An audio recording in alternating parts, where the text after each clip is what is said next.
Je m'appelle Lionel Cecilio et je suis, comment dirais-je, artiste. Un artiste. Sur mes fiches de paye, il est marqué tantôt comédien, tantôt acteur, parfois auteur, d'autres fois metteur en scène ou encore conteur, interprète. Mais la plupart du temps, il est inscrit artiste. Artiste, c'est ce terme qui regroupe tous les métiers qui gravitent autour de l'art. Et d'ailleurs, je sais que dans les administrations, on distingue l'artiste du technicien. Pas moi. Imaginez un spectacle sans lumière, une émission de radio sans son, une émission de télé sans image, un film sans caméra, un livre sans imprimeur. Tous ces métiers sont faits du même bois. Devant, derrière, peu importe, comme dirait Jackie et Michel.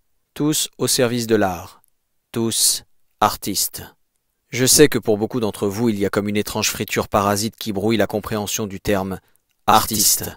Et c'est à vous que je pensais en allant travailler ce mercredi 6 mai dans l'après-midi. J'avais rendez-vous au studio, comme dans la chanson de Phil Barnet, sauf que je ne soufflais pas sur mes doigts et qu'il faisait très beau. J'avais rendez-vous au studio pour enregistrer, dans le respect des gestes barrières, des voix pour les manuels d'apprentissage de la langue française. Vous savez, Where is Brian? Brian is in the kitchen. Eh bien c'est pareil, mais pour apprendre le français. Où est Julien? Julien est dans la cuisine. Ah bon? Tu fais ça aussi? Eh oui, les voix de tout ce qui est enregistré et que vous entendez à longueur de journée sont des voix de comédiens. Et oui, je fais ça aussi. Et j'y prends d'ailleurs beaucoup de plaisir. Et même si parfois l'exercice est rébarbatif, je me sens utile. J'étais donc sur le trajet, et je pensais à tous les gens qui s'interrogent. Attends, ce sont des artistes qui font ça? Eh oui, vous n'avez pas idée de tout ce que font les artistes. Du matin au soir, tout ce que vous faites pour vous divertir ou vous instruire est connecté de près ou de loin à des artistes. Tout. Votre émission de radio, artiste. Vos films sur Netflix, artiste. Vos émissions de télé, artiste. Les livres que vous lisez, artiste. La voix des applications dans vos téléphones, artiste. La voix du GPS, artiste. Les dessins animés de vos enfants, artiste. Les accompagnements audio des livres pour enfants, artiste. Le son et l'image pour la retransmission de vos matchs de foot, artiste. La mise en son des manuels et des applications d'apprentissage de la langue, artiste. La voix de la dame dans le métro, artiste. Artiste. Les théâtres où vous allez, artiste. Et quand vous n'allez pas au théâtre, les théâtres où sont emmenés vos enfants en sortie scolaire, artiste. Quand ils rentrent les yeux pleins d'étoiles, et qu'ils vous refont la Reine des Neiges, Peter Pan, Oui, Choupi, artiste. Les tuches, artiste. Les bronzés, artiste. Les visiteurs, artiste. Game of Thrones, artiste. Demain nous appartient, artiste. Plus belle la vie, artiste. Les versions françaises de vos séries américaines préférées, artiste.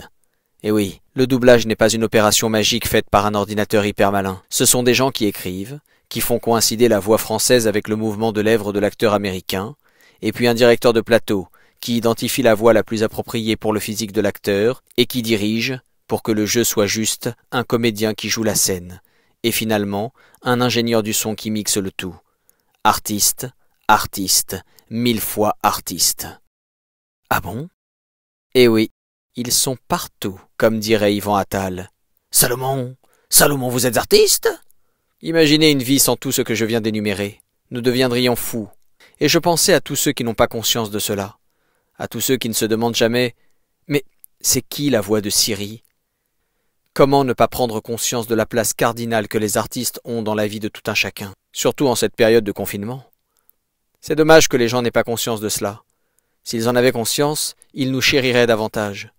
S'ils en prenaient conscience, ils ne laisseraient pas les voix les plus populistes crier aux pique-assiettes et aux profiteurs du système quand vient le temps des élections.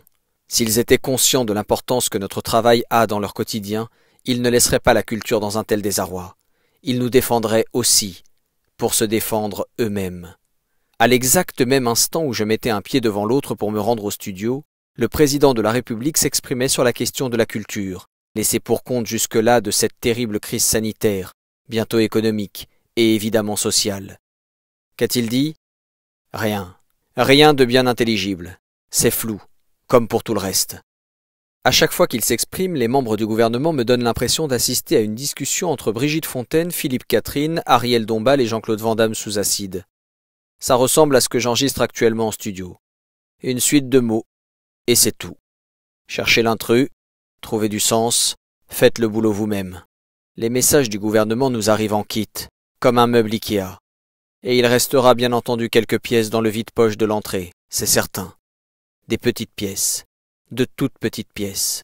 Ce sont les plus petits qui restent sur le bas-côté, toujours. Et après tout, pourquoi aurions-nous eu la chance d'avoir des informations claires sur notre corps de métier? C'est ainsi pour tout le monde, depuis le début. Tout le monde dans le noir et nous avec. Stop! C'est en pensant à cette phrase, à cette seconde précise, que j'ai identifié le cœur du problème.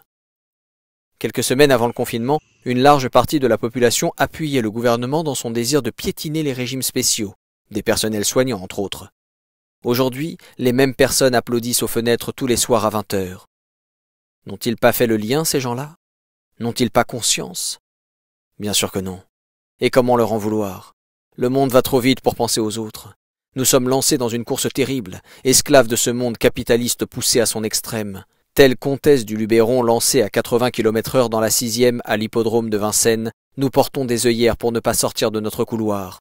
Il faut avancer, toujours, tout droit, plus vite. Et plus nous allons vite, plus notre champ de vision se rétrécit, et bientôt le reste du monde n'existe plus. Il en va de même pour tous.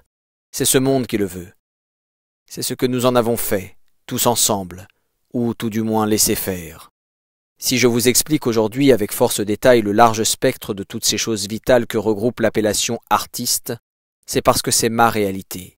Mais que sais-je réellement et profondément de la réalité d'un chauffeur de bus, d'une caissière, d'un cheminot, d'une infirmière, d'un animateur d'EHPAD, d'une couturière, d'un fleuriste, d'un restaurateur? Et pourtant je pourrais refaire la démonstration que je viens de faire pour chacun de ces métiers. Ils sont partout, tout le temps, dans nos vies. En réalité, rien ne se fait sans tout le monde, absolument rien. Durant ce confinement, j'ai répondu à un certain nombre d'interviews, pour des blogs de théâtre principalement. À chaque fois, 2 questions revenaient immanquablement. Qu'allez-vous faire au lendemain du confinement? Qu'espérez-vous pour le nouveau monde? Et immanquablement, je répondais que je ne croyais pas en l'émergence d'un nouveau monde. Trop désabusé, trop usé, trop trahi par nos dirigeants, et trop triste de voir chacun tirer à lui la peau de chagrin qu'il nous reste, pour nous couvrir dans cet hiver des cœurs. Mais à force de faire des pirouettes dans ma petite tête embrumée de tant d'incertitudes, la question est retombée sur ses pattes, et je lui ai trouvé une réponse plus évidente. Cette épidémie est en réalité une révolution. À l'instar de la Lune, la considération et l'empathie se sont réduites, jusqu'à ne plus avoir de place dans nos champs de vision restreints. La nuit noire s'est faite, voici venue la nouvelle Lune. Sous l'impulsion de ce blackout, ces belles valeurs croîtront à nouveau, jusqu'à former une pleine lune, belle et lumineuse.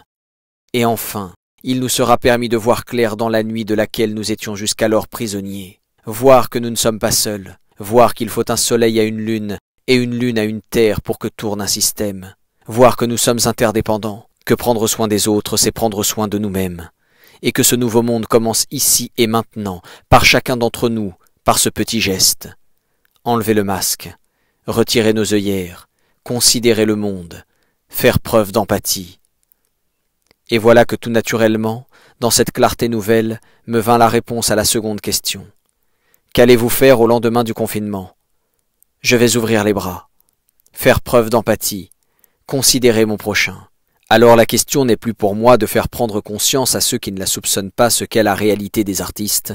Non, la question est maintenant de faire valoir l'idée que le nouveau monde ne pourra exister que si l'on prend enfin conscience qu'il n'y a pas plusieurs combats à la quête commune, il n'y en a qu'un, un seul combat, celui d'un monde plus juste, où l'on considère chacun et chacune, et où l'on défend tout le monde. Je n'ai pas besoin de comprendre en détail ta souffrance pour te tendre la main. Je ralentis, je te vois, je t'entends, je suis avec toi.